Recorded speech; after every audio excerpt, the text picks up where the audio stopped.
Welcome back. Today, I'm going to be chatting to Josh about how he first came to Dubai, no job, wasn't too sure what he was going to do, but quickly found himself co-owner of Expat Group and very much a staple part of the business.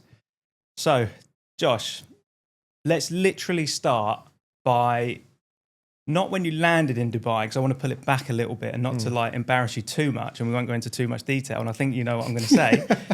The email. Yeah.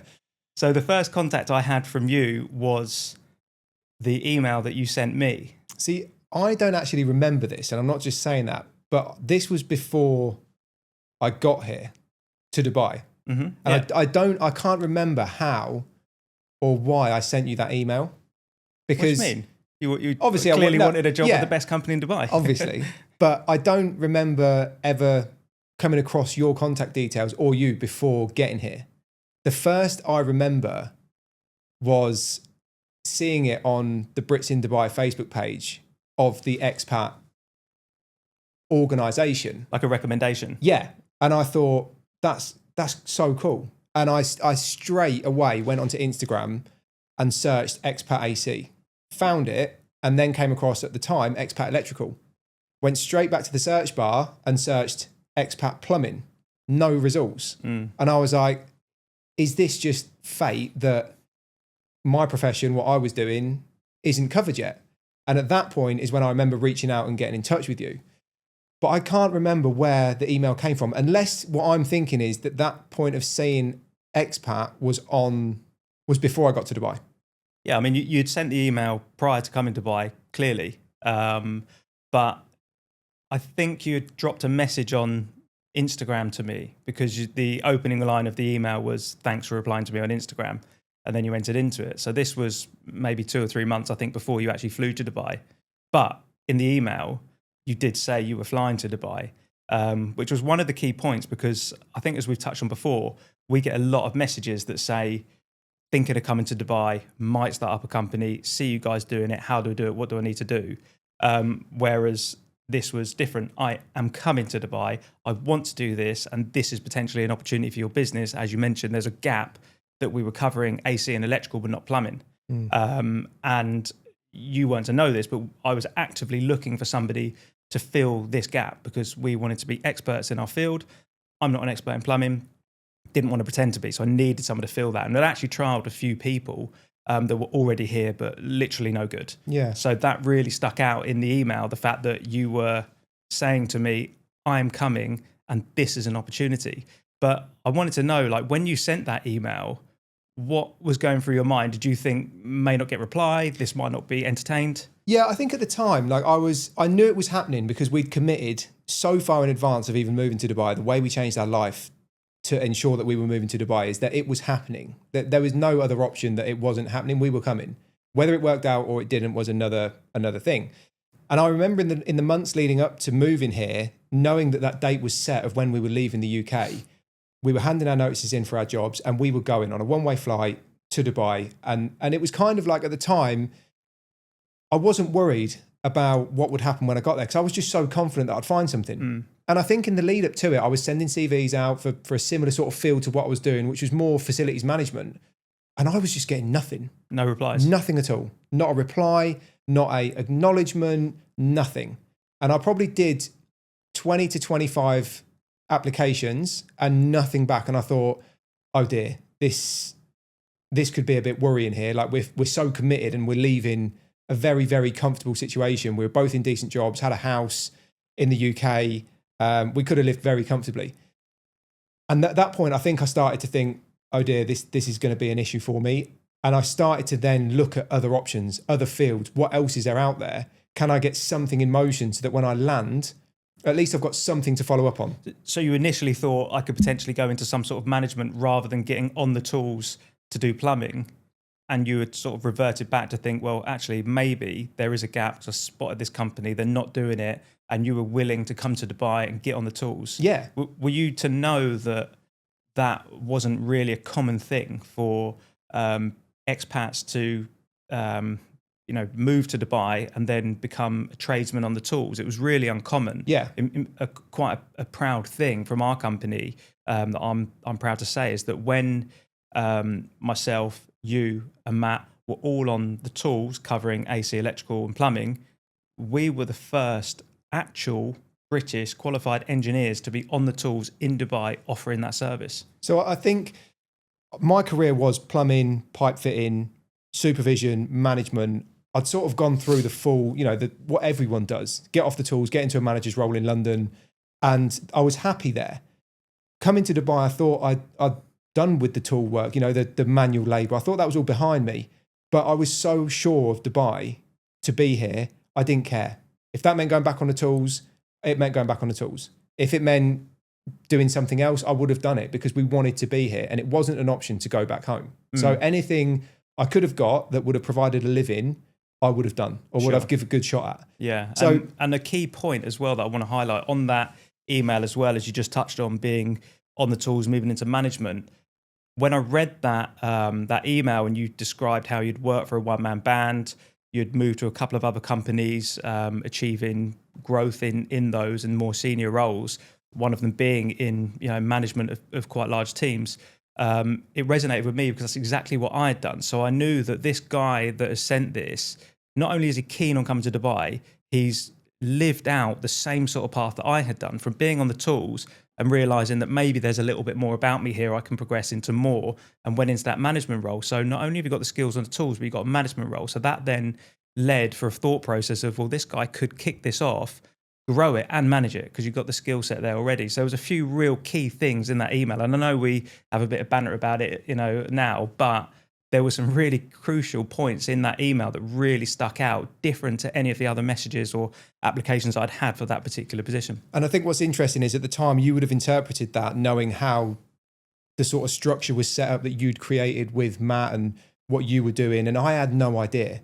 I thought for what I thought, I could have come here to be working for you as an employee, under your business. And I would have done that. If the money was there and I could have done provided a living, I would have done it because, again, as I revert back to, we wanted to be in Dubai and I would have done that to ensure that we stayed here. And then I think fast forward, what the next stage of that probably was that we landed. And I remember we flew on Boxing Day, 2020, which was right just after the sort of thickness of COVID. And it was a really hard battle to get out of the UK with all the tier 4 lockdowns and everything. And we left, landed in Dubai and it was like, right, we're here. And then it was kind of like, what happens now? I think I'd said, come and meet me a few days after we landed. And this was almost like a bit of a test because I thought, well, if this guy's being truthful that he is coming to Dubai on that date that he stated, come to my house a few days later and let's have a serious chat. And that was almost like the first test. And you were like, yep. And I did. And I remember vividly staying in a hotel apartment and getting in that taxi that day and driving to Mira, where you lived. And I'd never seen that part of Dubai. I'd only ever been here on holiday. You don't really go any further than Sheikh Zayed Road. You're always in the tourist areas.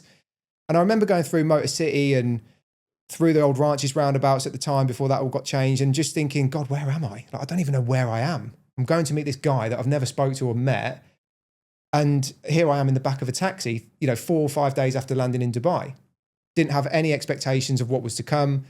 Arrived at your villa and I remember sitting at the table with you, and at the time you just had your knee surgery and you were hobbling around.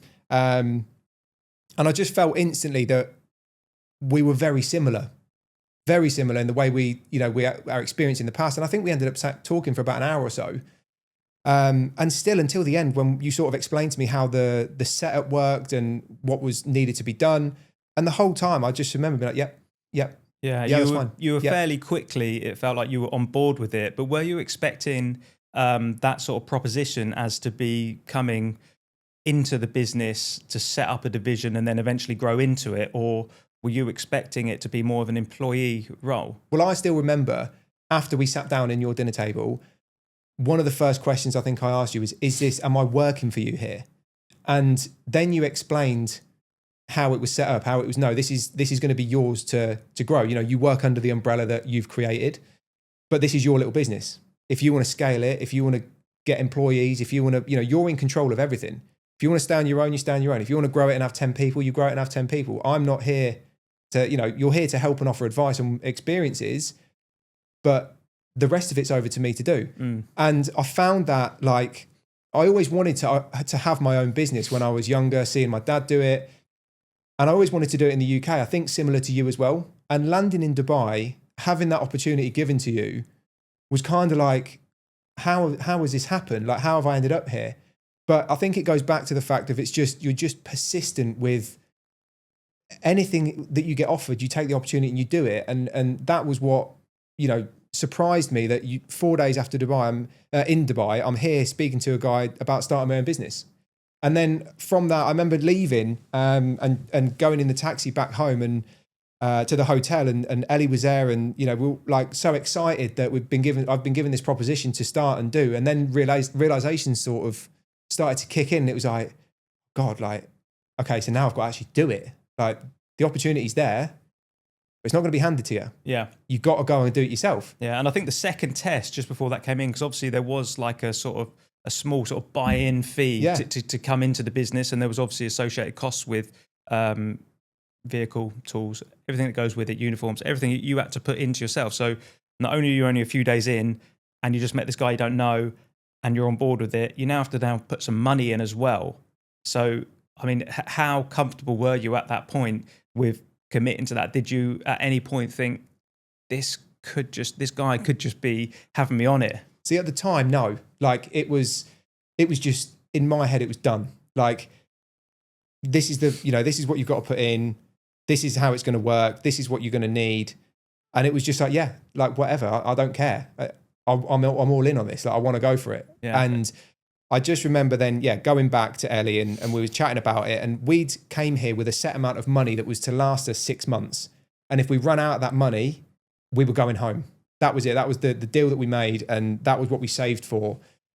So now all of a sudden, that money that I've saved to last us 6 months of survival, that was based on getting a pay packet and moving that way. That wasn't to start your own business. That wasn't to go and buy a truck. That wasn't to bring all your tools over from the UK, then buy everything else that you needed here and all the other fees that went with it. So, that savings pot drained so quickly. But did you have reservations about doing that at the time? No. Or you were just like, yeah, I'm in? Yeah, because I knew the quicker I spent it, the more... The quicker I spent it, the quicker I could get started, the quicker I could start earning money. Yeah. And that was it for me. It was just get the money spent, get everything you need. And I still remember to you, like, waiting for my Emirates ID to come through because I needed that to go and buy my truck. And one of the first memories I have was having that rental Mazda 3, horrible car. And I had tools loaded in the back of it doing jobs. Yeah, ready to go, yeah. I remember doing my first villa filtration system install out the back of a Mazda 3, and I put the filtration system on the back seat, and I had to put a blanket over it because there was no window tints. And at the time, security, were asking questions about everything. When you went to the community? Yeah, when I went to the community. So I had to I was doing it out the back of a Mazda, and there were several jobs I did. And every day I remember, mate, have you heard about my Emirates ID yet? Anything, I need to go and get this truck. And then the day I got the truck, it was like, right, now we can get going. I've got everything. I've got my setup. I've got all the tools in the back. Yeah. Now I can get going. Yeah, well, it's good to hear that, like, obviously you didn't have any reservations about, committing to that, because as you said there, when you explained that when you met me, you were like, yeah, I'm in straight away. And it was reciprocated. I was like, this guy just sounds so different to any of the other guys I've even trialed before. It sounds like I'm talking to myself a few years ago to start up, and how keen you seem to get involved and how committed you were to it.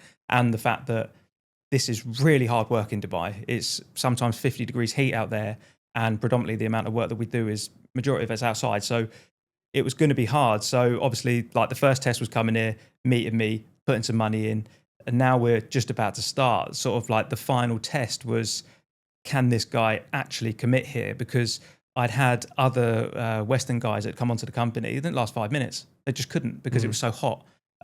So it was then really interesting for me to, like, see you progress, because I was just waiting for the moment that you were like, Paul, I can't do this. This is so hard. It's so hot.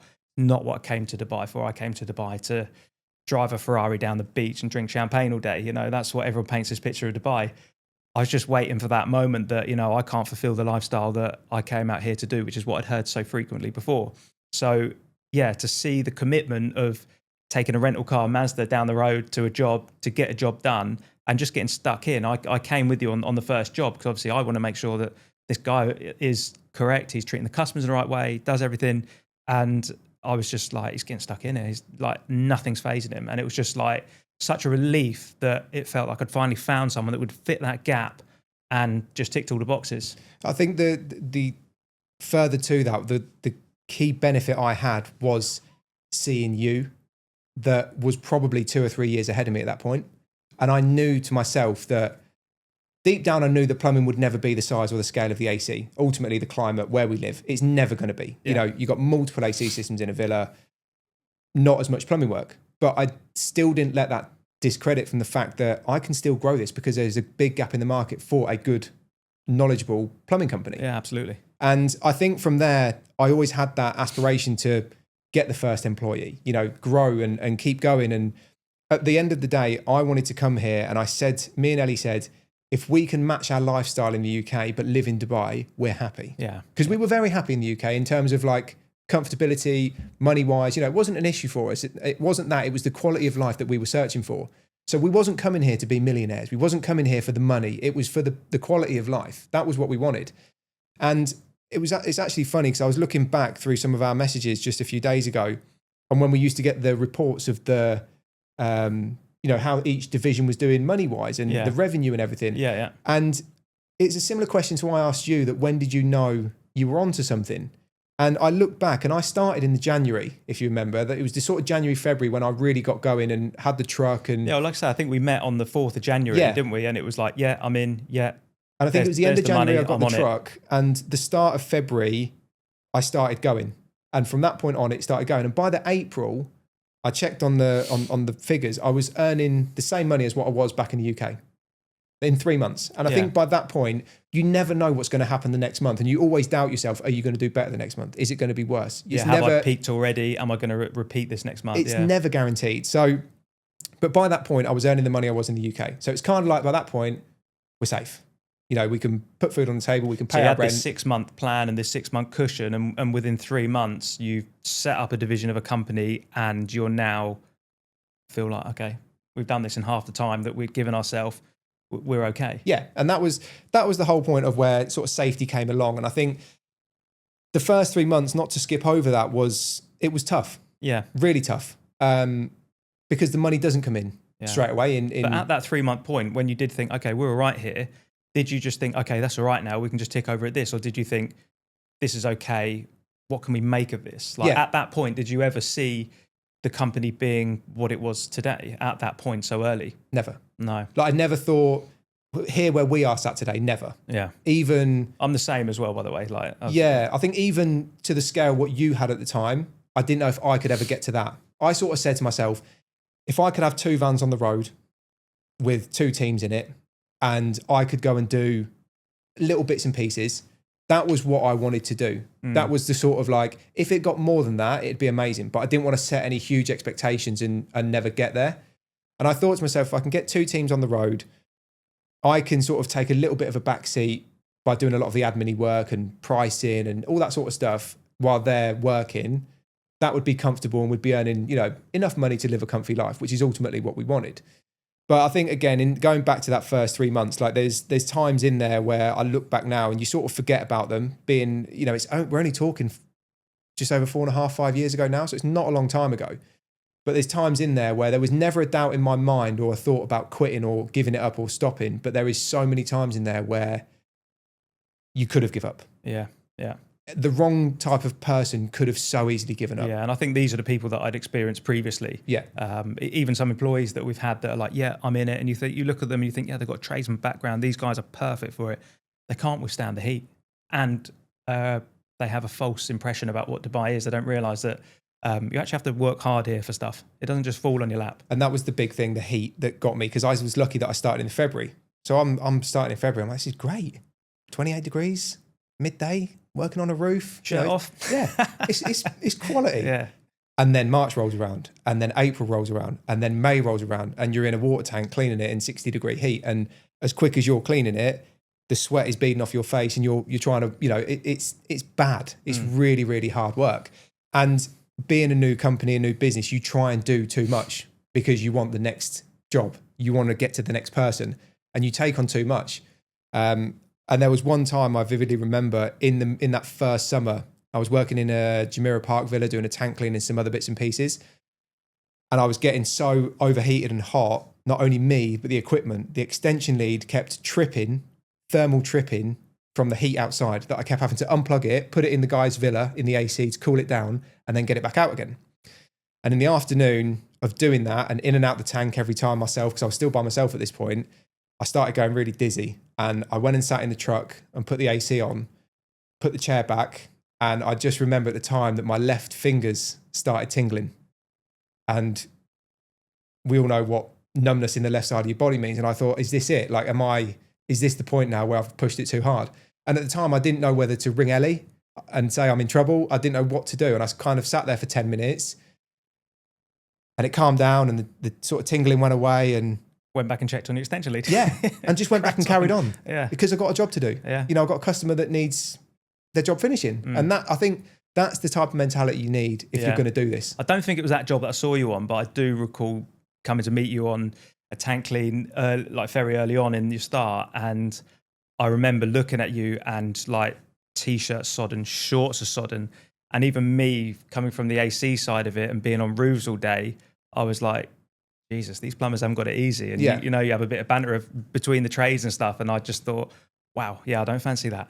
But I think, as we said with yours as well, like now you've got a different appreciation for the guys that do that, you know, that are working in the tanks. You don't overload them with work. You know, I used to change the way we do it. I used to try and get 3 tank cleans done a day if I could, or sometimes 4 if they're small ones. I would never ever give that amount of work to somebody now because it's too much. But when you're earning the money for yourself and it's in your pocket to feed you and pay the rent and everything, you want the next job. You'll work late. You'll do whatever it takes to get the money. So I think that taught me a lot early on about what I want and what needed to be done. And then, through that first sort of 3 months that was the turning point. I think when we got to a point where we were comfy, then it was a case of, right, where do we go from here? So we're now in the middle of summer and I did the whole of the first summer by myself, which was not easy at all. There was various times in that first sort of 3 to 6 months period as well, where you'd have a really good spate of work and you'd be like really positive and thinking this is great. And then it'd just go quiet.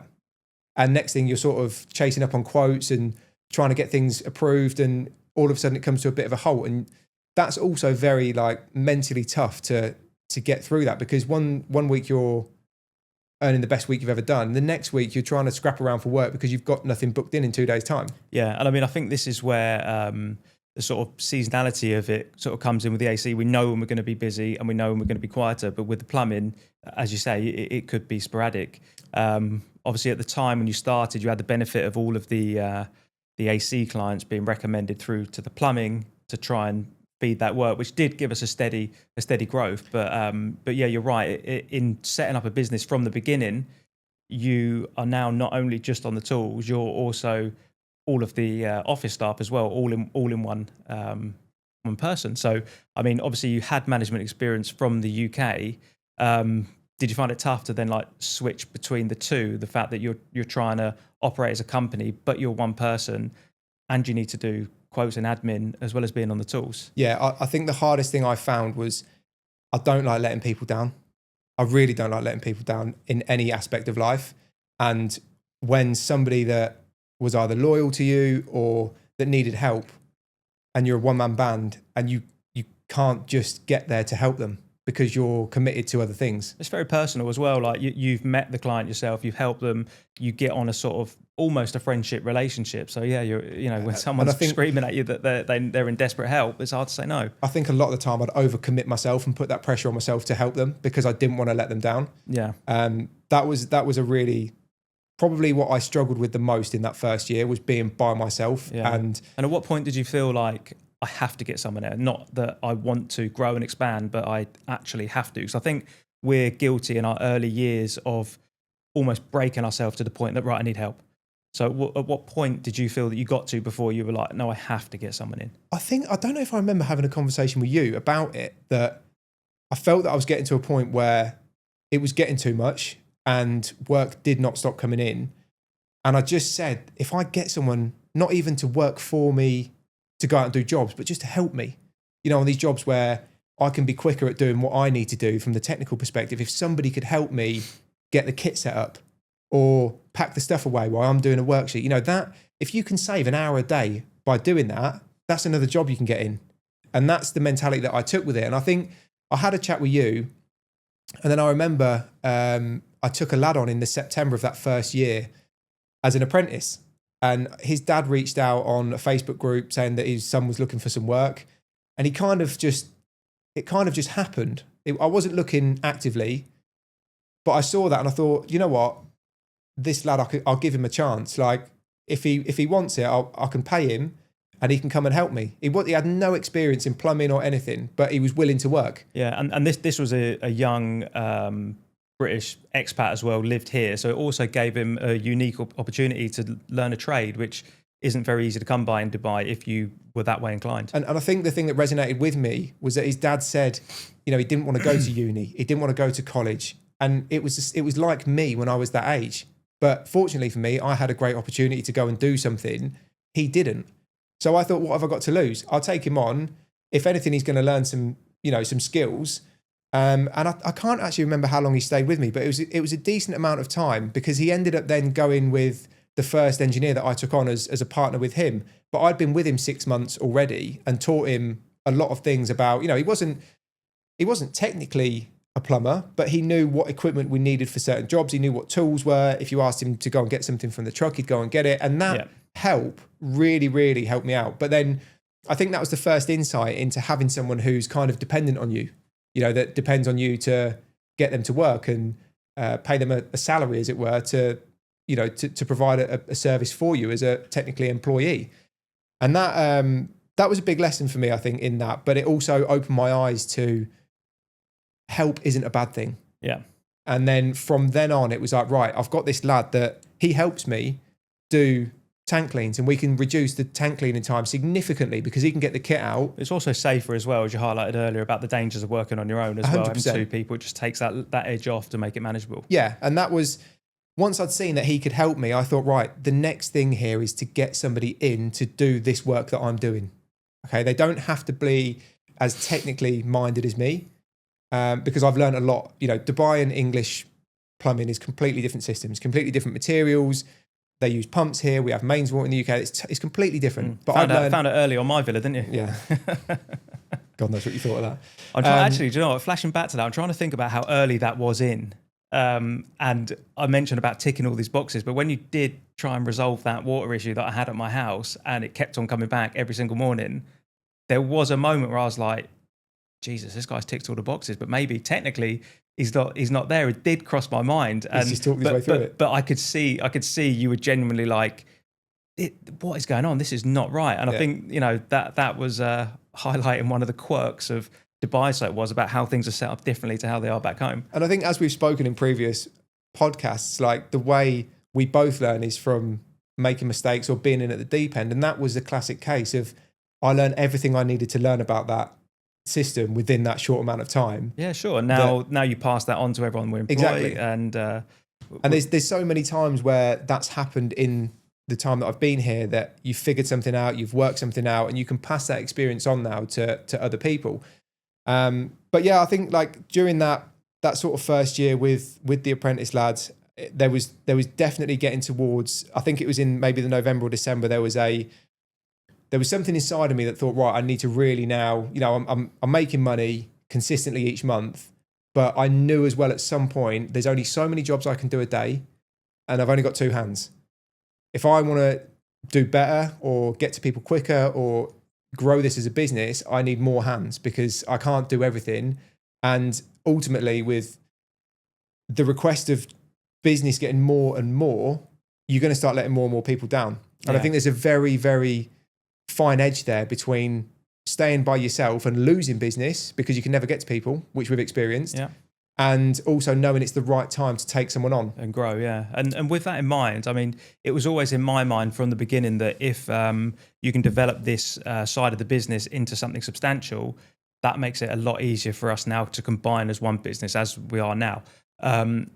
Did you feel any pressure to grow the business because you were looking at the AC side aspect and thinking, I need to get up there a little bit to join? Because it was always in my mind, And I mean, we sweated over it for years actually about how we were going to combine. But it was always in my mind that this plumbing division had to grow and scale up quite a bit more now to then make it easier to form into one. Because how easy was it to build a partnership when one side of the business doing 70% of the revenue and the other's doing 20 and the electrical's doing 10?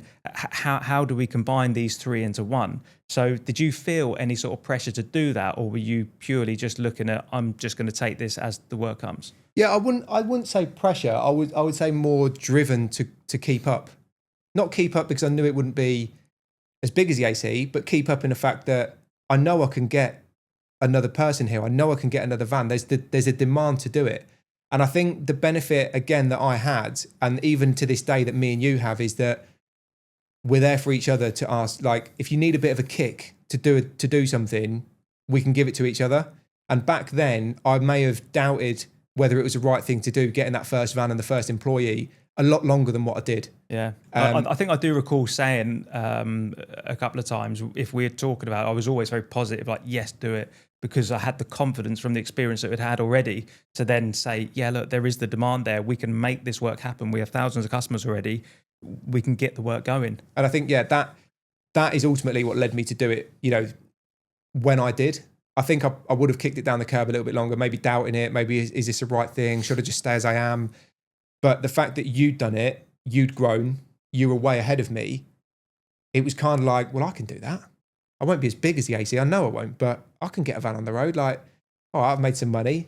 But then I think at that point, it's a bit of an emotional roller coaster, because from moving to Dubai, you obviously empty your savings account, starting a business. You then, all you want then is to work and earn money to be comfy again. You get to that point and then you start earning money, and then you start replenishing the savings pot. And then when it's that time to take someone on, you've got to go all in again. Yeah. You've got to empty the savings pot. You've got to buy a van. You've got to spray it. You've got to sign write it. You've got to get all the approvals for it. You've got to employ someone. You've got to get the uniform for them. All of a sudden now you need another load of tools. And I don't want to go too far into that side of it, because we'll save that for another time. But I vividly remember as well when I took the first employee on, put him in the van, and we did a month's work, and I paid him his salary and the apprentice, I had 250 dirham left in my account. And I hadn't even paid myself. And at that point, I thought... That's what I was just about to say. How much did you pay yourself before the 250 was left? I hadn't paid anything. And that was on a Friday. Yeah. And I just remember being in my account, 250 dirham. And that was it. I didn't have no backup. I was just like, oh my God, is this really the right decision? And I think, again, that has taught me such a big lesson that But do you think that was down to the fact that you weren't busy, or what do you put that down to? The fact that it was the first month and you couldn't fulfill the amount of work that you had to straight away? Yeah, I think there was probably a mix of waiting for money to come in from jobs that had already been done. So a bit of cash flow on that month. Bit of cash flow, recovering from the expense of, getting this guy kitted out, visa, van, the lot. I'd put everything back in. Like everything I had back in to get him on the road. Right, okay. So because it's the first month, you'd had all the expenses, but you had confidence from the workload that next month, I don't have those startup expenses anymore. We can kick on. Like within myself, I knew it was okay. But I think when you're looking at it, the two employees that you've just paid have got more money in their account than you have, it's a scary thing. But ultimately, deep down, I knew it was like temporary, because there was money to come in, cash flow from jobs that had been done. And now there's two of us working. So in theory, money should come in twice as quickly. And then I think from the second and third month, like, it completely changed. And I look back now and think it's a great story to tell. But again, you're right close to the wire, to the point where you could just think, is this too close? I'm too scared here to do this. Yeah, many people wouldn't. Yeah. Many people would perhaps do those calculations and think, do you know what? I'm going to stick in my salary job because I know I'm going to get it at the end of the month. But it ties back to the fact that Dubai was happening. Like, I don't care if I've got the equivalent of 50 quid in my account. As long as my guys have paid, we've got work in the diary. It's going to come back in. I trust it. I know it is. You can see some future. Yeah, and I know it's going to come back in. And I just think they're the lessons that you learn early on, and they're harsh lessons, but they teach you so much. Yeah. So when you get to the end of that year and you got a couple of guys on, and you're looking ahead to the next year, did you kind of sit back and reflect on the year you had? And if you did, like, what were your thoughts on that first year from, as you say, arriving and having 6 months worth of cash to see you through and try and get something, to actually being 12 months in and running a business that's ultimately quite successful. At that point, I never thought about it like that, because it was just all I cared about was just making sure that the work was there for the guys and for me, and that we continue to, keep the foot on the pedal and keep going forwards. Yeah. Ultimately, to get to that next team. And I think at that point, after the first year, I didn't stop to look back. Yeah, and I think as I was asking that question, I was even thinking, hang on a minute, we don't even do that now. I think it was New Year's Eve, we were in the office and we'd just put in the accounts had just put in the last invoice for the year, and we'd just ticked over our revenue target. Which we thought was unachievable. And you think, right, could we do it? Big build up, last invoice comes in, we just tick over what we want, and we just looked at each other and we're like, so what do we do next year then? We never was like, well done, mate, pats on the back, pop a champagne. Yeah. What do you do in those situations? You don't, because it's done. You know that you can do more and you want to progress. And I think maybe that's just in our personality. Yeah, I think that is what makes us work as well as people, is that you can have goals, but it doesn't mean that when you get there, you stop. No. And I think that was where I got to. I knew I wanted the 2 teams. I knew after 1 year I'd managed to got 1 team out on the road and I'd done it. But again, when that van went on the road and I saw it drive off with the guys in it, or I pulled up to a job and they're working, I never once thought, made it, this is quality. This is it. You knew there was more, yeah. You just carry on. You just keep going. And I think it resonates now, doesn't it? I mean, I think I've mentioned before how I thought maybe 4 vans on the road would be cool. And even when we've partnered and we thought, right, 8 vans on the road would be cool, 10 vans on the road would be cool, 12 vans, 14, 20. It just keeps going. I don't think there's any end goal. I guess it's just, like, as I say, in our personality to keep progressing. But it is quite hard, isn't it, to sit back and think, I've done all right here, because you think, I don't want complacency to slip in here. This could be gone overnight. Mm-hmm. Easily. And I think that's why I never really look back at where we've come from. There's so many times that you can look back on that are hard, amazing, filled with happiness, sadness, that I just look forwards, and I always have been that way. And I think that was one thing that really kept me going during that first year, was just the vision of going forwards. I don't know what's going to come. I don't know what I'm working towards, but I just know if I work hard and I keep doing what I'm doing, something's going to come of it. It's got to. Sure. Because I'm putting so much energy into it. And I think as a lot of time has changed and passed from that first 12 months to where we are now, a lot has changed and developed and grown. We have a similar mindsets now. But as we sit back now and reflect on that first year, as we always say, to go from a tradesman on the tools to then owning a business and running it as successfully as you did in that first year, it doesn't come around often. No. So, I mean, there should be times where we both should reflect on what we've done in the last few years, but also individually for what you've done in the first year, to give that a kick off, because there was nothing guaranteed about that at all. So although we say we don't sit back and reflect, even now when you look back, surely you must now be able to appreciate all that hard work that went in to make that first year a success, because that ultimately was the foundation to get us to where we are now as a company doing all of the MEP services. Yeah, I think the thing I'm most grateful for is that I just didn't give up. And I think, as well, there's so many times when you just want to throw it in and you just think, is this worth it? Do we just go home? Do we just go and get a job? Where is this going to go to? Because when you're 6 months in and you're asking them questions, the next 8 months until you get that next person in the van, 8 months isn't a short amount of time to be turning up every day, sweating, sweating like mad, working harder than you've ever worked before, to then get home and have to work into the evening, doing quotes, doing invoices, booking work in. It just doesn't stop. Yeah, I mean, and sometimes you would come home and you puff your cheeks and think, geez, what am I doing? But I think we say about other options, but I don't think it would have ever seriously have crossed either of our minds that to throw the towel in at any point would have been an option. I think it's in our character, and it still is now, that we just push on. You do. You just dust off, get up, go again. Even now, if something happens, we get a situation that gets us down, or something doesn't go quite right, you never once think, oh, maybe should we just pack this in? Never. You learn from it, you take it as a lesson, you don't do it again, and you move on to the next thing. And I think that is such a key characteristic to have, is to be able to do that and to not get down and not take it personally, but to look at it as a lesson, get up and just go again. Yeah. It's so important. And so, as we've both covered our both individual pathways on that first 12 months, and how we were successful in achieving what we set out to do, which was ultimately set up a business and not be a one-man band. We've then had a substantial amount of time in between that to where we are now. 6 years has passed. How do you think we're going to be feeling in 6 months' time when we look back at where we were after 6 years and we're reminiscing about how it started? I'm hopeful that in another 6 years' time, we're going to be looking back at where we were after 6 years and having the same sort of conversation. Yeah, it really excites me now. Now we're in the position where we are now, and I'm looking forward to doing sort of a bit of a chat and a podcast on how we've got to where we are right now. I just really like to I don't know what is to come. That's the answer, but it excites me to know that the foundation has been built. Yeah, we have the clients, we have the workload, we have the teams, and now more than ever, we actually have some resource to be able to build on something. So it's quite exciting. And like I say, we don't know, nothing's guaranteed, but it does excite me about how we have that partnership now and what the next few years can hold. Yeah, I think turning it in from a one-man band into a business was one thing. We've built that foundation.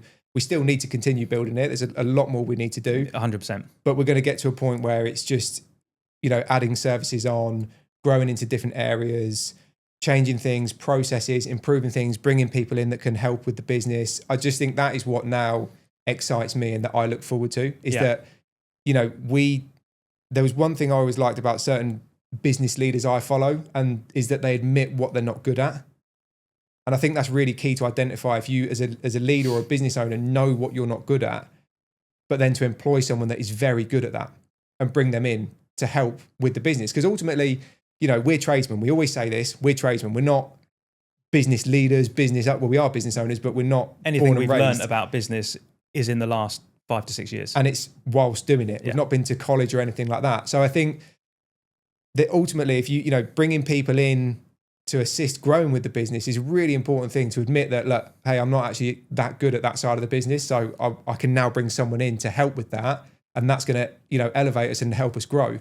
And that is what kind of excites me is to look into the future of, putting people in certain areas within the company to really give it the best chance of being as good as it can be. Yeah, absolutely. And I think we'll kind of wrap it up there, but I think it's really important that next time we have a chat about that real strong middle period after those initial startup and getting the foundations in, to then how we combined as a company to become a company rather than sort of 3 individual services that we had. Yeah. Because there's some really interesting stuff there. Yeah, definitely looking forward to touch on that. There's a lot of stories and things that have changed since then. So nice one, mate. That was good to reminisce. We don't often have these sort of frank chats. No.